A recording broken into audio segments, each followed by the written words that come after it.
اعوذ باللہ من الشیطان الرجیم بسم اللہ الرحمن الرحیم الحمد للہ رب العالمین والصلاة والسلام علی اشرف الانبیاء والمرسلین وآلہ الطیبین الطاہرین۔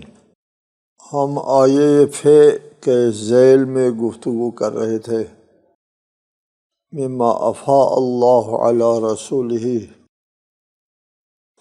ان اموال کے بارے میں ہم بات کر رہے تھے جو اللہ تعالیٰ نے اپنے رسول کی آمدنی بنائی ہے۔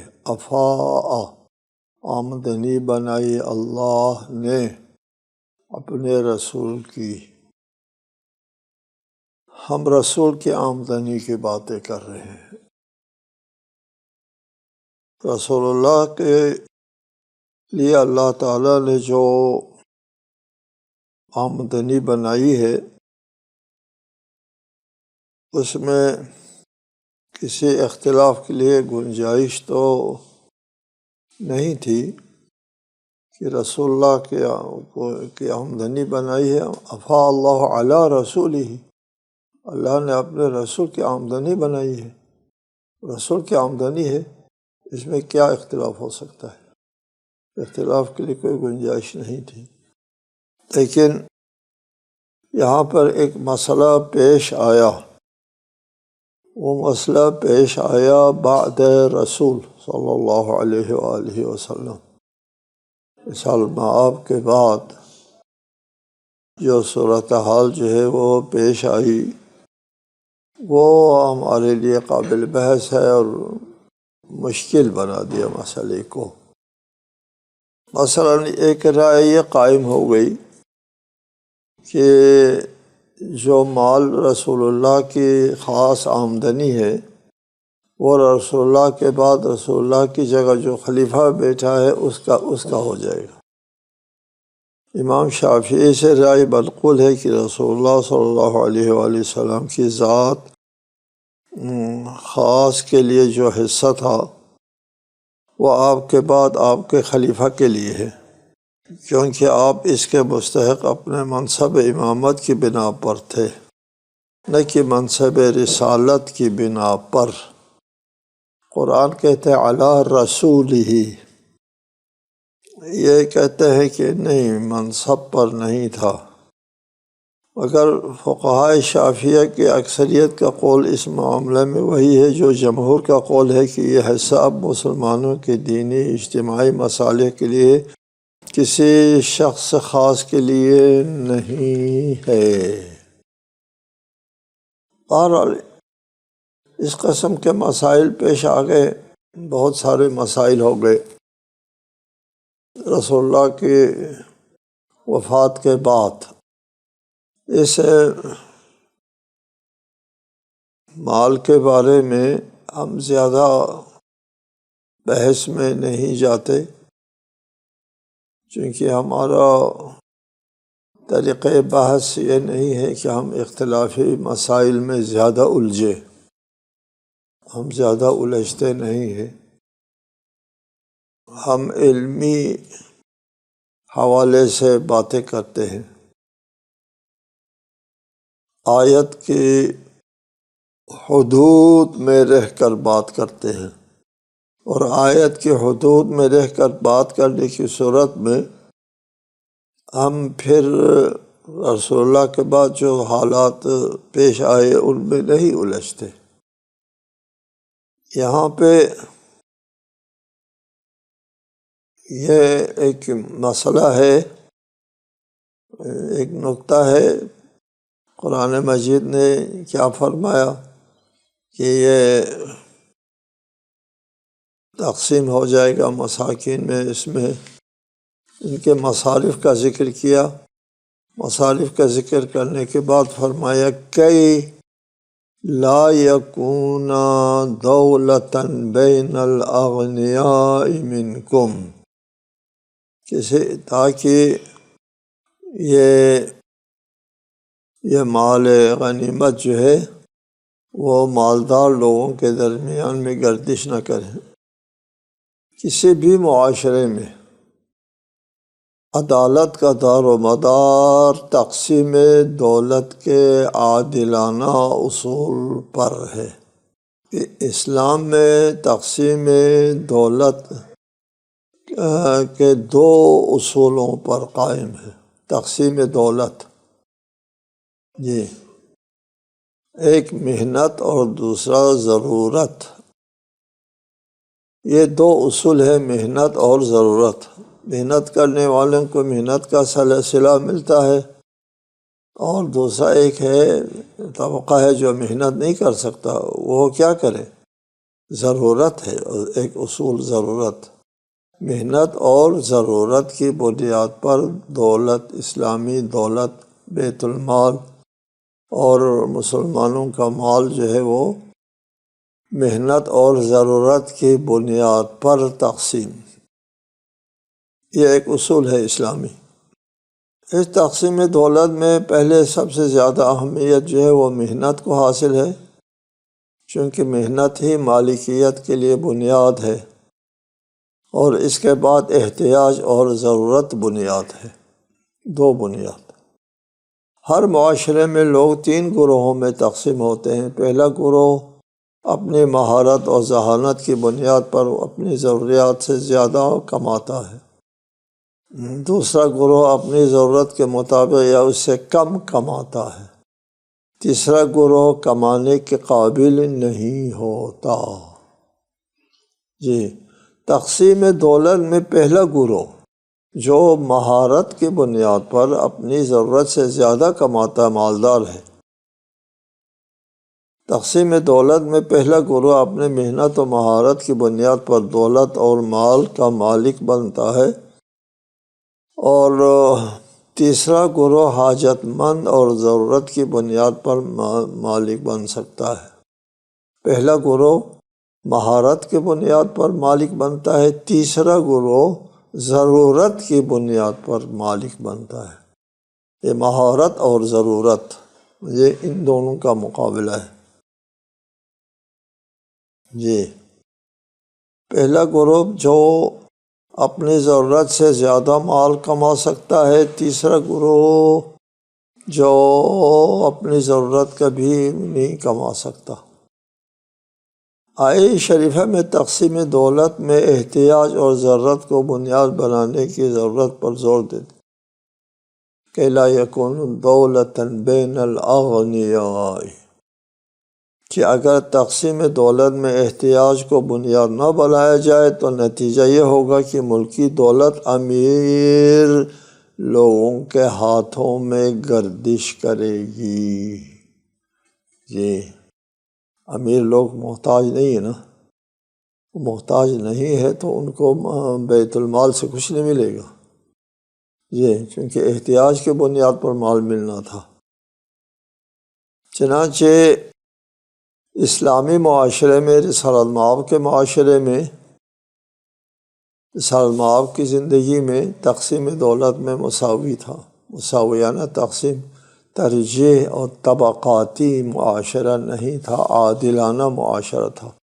رسالت مآب کے بعد حضرت ابوبکر کے زمانے میں بھی وہی صورتحال باقی رہی کہ عادلانہ، وہی رسالت مآب صلی اللہ علیہ وآلہ وسلم کے زمانے میں جو طریقہ تقسیم تھا دولت کا وہی برقرار رہا، طبقاتی معاشرہ وجود میں نہیں آیا۔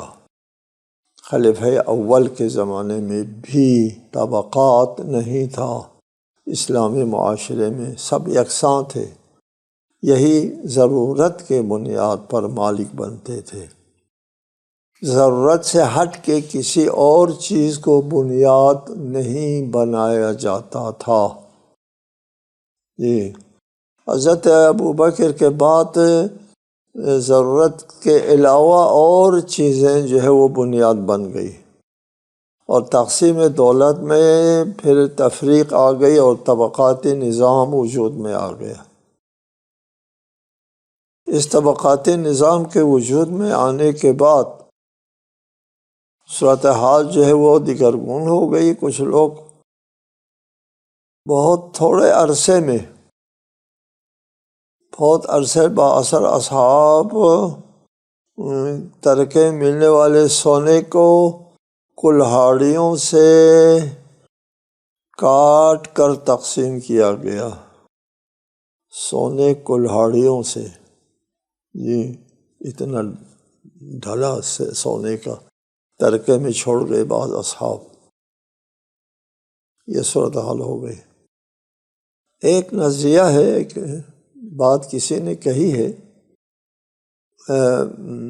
مجھے بھی تعجب ہوا یہ بات کسی سے سن کے، کہ حضرت ابوبکر کے بعد جب معاشرے میں طبقاتی نظام آ گیا تو حاکم وقت نے ملاحظہ کیا کہ یہ طبقاتی نظام نہیں ہونا چاہیے تھا، اس کو پھر مساوی کرتے ہیں، برابر کرتے ہیں، دوبارہ مساوی کرنے کے ارادے کا اظہار ہوا۔ امیروں کو پتہ چلا کہ یہ پھر وہی عادلانہ نظام آئے گا، ہمارے لیے جو رعایتیں تھیں وہ واپس لی جا رہی ہیں۔ ابو لولو کو وعدار کیا کہ خلیفہ دوم کو قتل کرو، یہ خلیفہ دوم کو قتل کرنے والے سرمایہ دار لوگ ہیں۔ کسی نے یہ نظریہ قائم کیا ہے، ہم اس کے حوالے سے بات کرتے ہیں کہ یہ حضرت عمر کے قاتل جو ہے وہ سرمایہ دار اور مراعات یافتہ طبقہ تھا۔ مراعات یافتہ طبقے کو پتہ چلا تھا کہ یہ نظام عادلانہ ہونے والا ہے، یہ مراعات یافتہ طبقہ ختم ہونے والا ہے، لہٰذا خود اس کو ختم کرو۔ جی اس لیے ابو لولو کو آمادہ کیا اور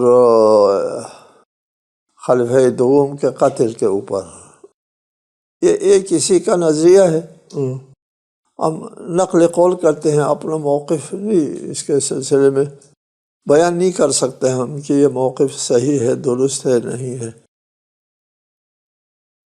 آخر میں فرمائے اس آیت کے واتقوا اللہ، اللہ کے احکام کی خلاف ورزی کی صورت میں اللہ کے غضب و عذاب سے بچو، اتقو بچو، ان اللہ شدید العقاب، مالی معاملے میں یہ بچو، اللہ بڑا عذاب دینے والا ہے۔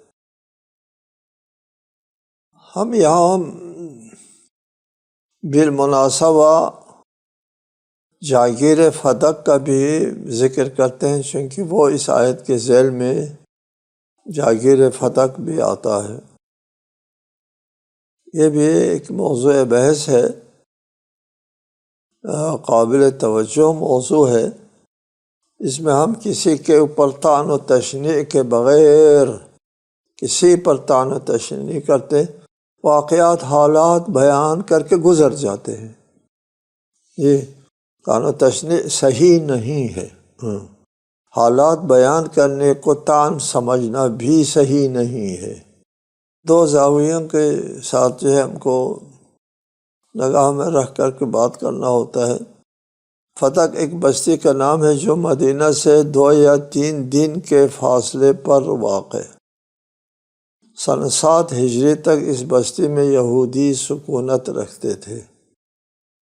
فتح خیبر کے بعد یہودیوں کے دلوں میں اللہ تعالیٰ نے رعب ڈال دیا، چنانچہ یہودیوں نے رسول اللہ صلی اللہ علیہ وآلہ وسلم سے نصف فتق اور بقول پورے فتق پر مصالحت کی۔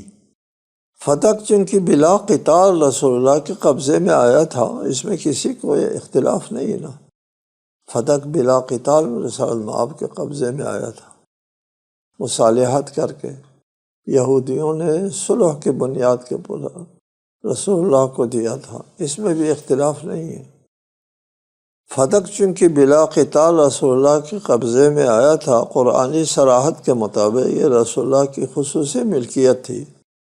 رسول اللہ صلی اللہ علیہ وآلہ وسلم نے یہ بستی حضرت فاطمہ کو عنایت فرمائی، اور رسول اللہ کے وصال کے وقت یہ آپ کے قبضے میں تھی۔ چنانچہ نہج البلاغہ مکتوب 45 کے مطابق حضرت علی عثمان ابن حنیف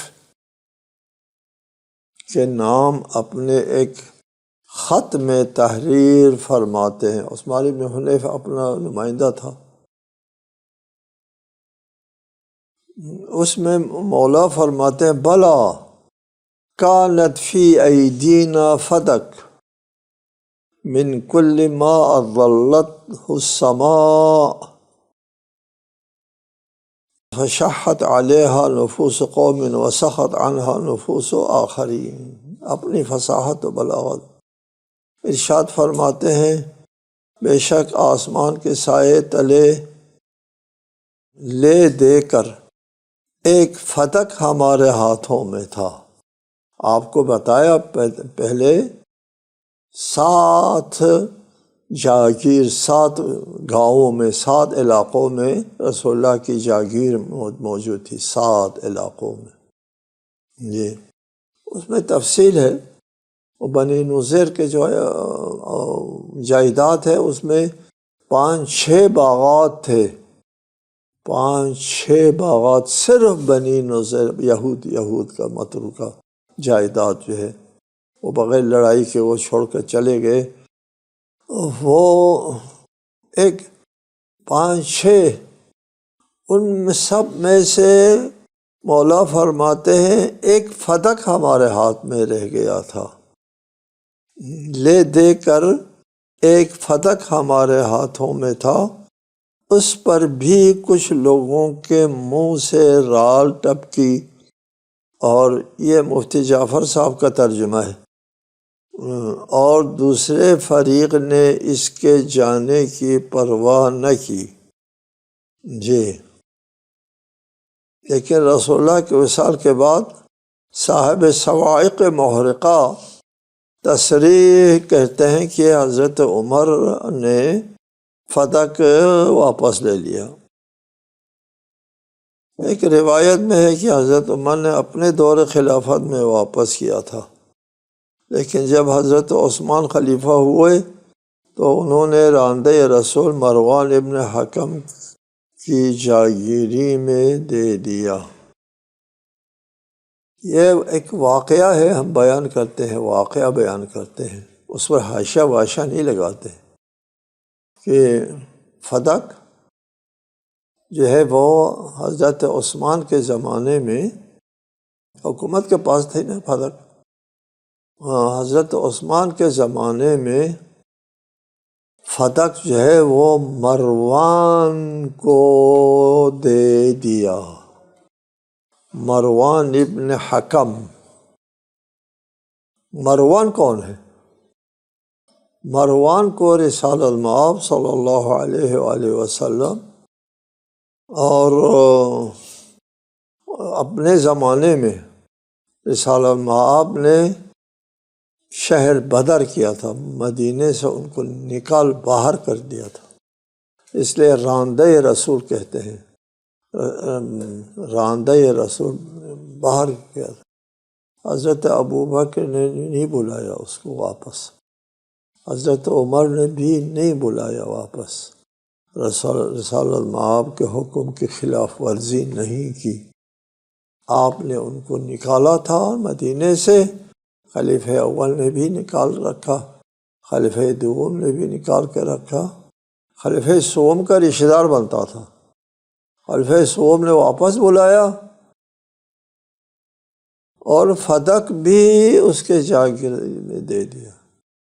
ہم صرف یہی کہتے ہیں حضرت عثمان نے فتق کو اپنے رشتہ دار مروان جو راندہ رسول تھا، رسول اللہ نے مدینے سے ان کو نکالا تھا، اس کو دے دیا۔ یہ ہم ایک تاریخ میں پیش آنے والا واقعہ ہے، کسی کو اس میں اختلاف نہیں کہ حضرت عثمان نے مروان کو دے دیا، کسی کو اختلاف نہیں، معلوم ہے، مشہور ہے، ثابت ہے۔ جب حضرت علی کی خلافت قائم ہوئی تو بنی امیہ کی لوٹی ہوئی دیگر تمام جائیدادوں اور اموال کے ساتھ فتق بھی مروان سے لے لیا گیا۔ ایک روایت ہے۔ اس سلسلے میں سب سے بڑی توجہ یہ کی جاتی ہے کہ حضرت علی نے اپنے دور خلافت میں حضرت ابوبکر کی سیرت پر عمل کیا اور فدق اولاد زہرا کو واپس نہیں کیا۔ کہتے ہیں اگر حضرت زہرا کا دعویٰ درست ہوتا تو حضرت علی ایسا نہ کرتے، حالانکہ ایسے کوئی شواہد نہیں ملتے کہ آپ نے حضرت ابوبکر کی سیرت پر عمل کیا ہو۔ جو شواہد ہمارے سامنے ہیں ان کے مطابق آپ فدق کو حضرت زہرا کا حق سمجھتے تھے، چنانچہ عثمان ابن حنیف کے نام آپ کے خط سے ظاہر ہے۔ رہا اپنے دور خلافت میں اب آپ خلیفہ وقت ہے، حاکم وقت ہے، تمام اموال میں تصرف کا حق حاصل ہے آپ کو جی، اور میراث رسول کا وارث بھی ہے، خلیفہ بھی وارث بھی، دونوں باتیں جی، وارث رسول بھی ہے۔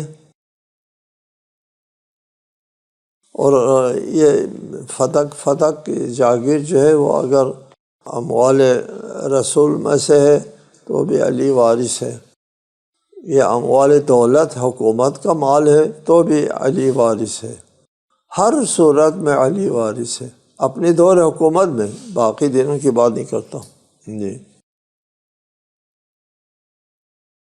آپ صاحب اختیار تھے جی، چونکہ دونوں حوالوں سے، میراث کے حوالے سے بھی اور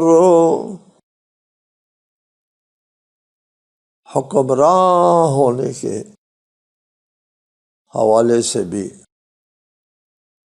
معاویہ کے دور میں اموال فدق کے ساتھ مزید کھیل کھیلا گیا، اسے 3 حصوں میں تقسیم کیا۔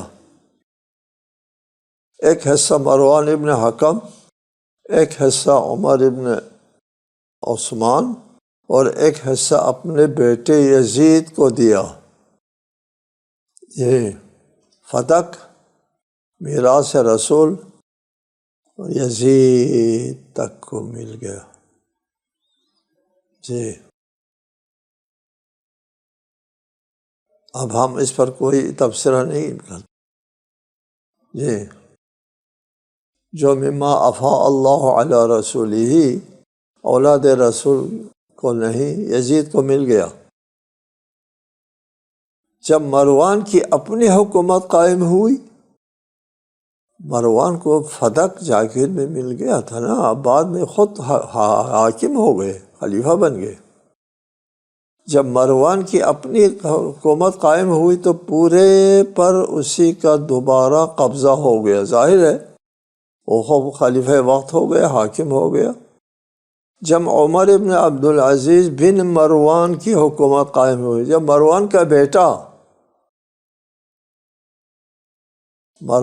بیٹا عمر ابن عبدالعزیز خلیفہ بن گئے، اسی مروان کا بیٹا ہے، اور کوئی غیر نہیں ہے، اور اس نے سب واپس کر کے حضرت زہرا کے اولاد کو دے دیا، عمر ابن عبدالعزیز نے۔ وہ بچوں کی تربیت کے سلسلے میں ایک بات نقل ہے، یہاں قابل ذکر ہے، اس نے ایسا کیوں کیا ہوا؟ عمر ابن عبدالعزیز ابن مروان ایک واقعہ نقل ہے۔ واقعہ یہ ہے کہ عمر ابن عبدالعزیز کا ایک استاد تھا۔ عمر ابن عبدالعزیز چھوٹا بچہ تھا، بچے کی تربیت کے موضوع پر یہ واقعہ میں نے پڑھا ہے، قابل توجہ ہے، تعجب ہوا مجھے واقعہ پڑھ کے۔ وہ بچہ تھا، اس کا ایک استاد تھا،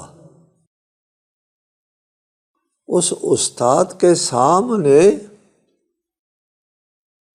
علی کے پر سب و لعن کا کوئی ذکر ہوا تو اس استاد کے چہرے پر غیظ و غضب کے آثار نمودار ہو گئے۔ بچے نے دیکھ لیا، استاد کو بڑا غصہ آیا ہے، بچے کے دل میں نقش ہو گیا، یہ ہے تربیت کا اثر، سبحان اللہ۔ یہ عمر ابن عبدالعزیز کے استاد کو غصہ آیا، اور اس غصے کو اس بچے نے، چھوٹے بچے نے درک کیا، اس کے ذہن میں بات بیٹھ گئی۔ جب خلیفہ بن گیا تو پھر اس نے علی کے اوپر تبرہ کرنے کا سلسلہ بھی بند کر دیا۔ 60 سال تک ممبروں سے علی علیہ السلام کے اوپر لعن طعن ہوتا رہا۔ 60 سال، جی معاویہ کے دور سے لے کر عمر ابن عبدالعزیز تک جو ہے 60 سال کی مدت بنتی ہے۔ 60 سال تک جو ہے لعن طعن ہوتا رہا معاویہ کے حکم سے۔ تو اس لعن طعن کو عمر ابن عبدالعزیز نے بند کر دیا، یہ لعن نہیں کر سکتے۔ کیوں بند کیا؟ وہ بتاتے ہیں کہ عمر ابن عبدالعزیز کے ذہن میں وہ بات بیٹھ گئی تھی، استاد کا غیظ و غضب، جی اس نے اس کی شخصیت پر اثر کیا۔ اس سے پتہ چلتا ہے چھوٹی عمر کی تربیت کتنا مؤثر ہے بڑے ہو کر کے۔ بحث ابھی جاری ہے۔ السلام علیکم ورحمۃ اللہ وبرکاتہ۔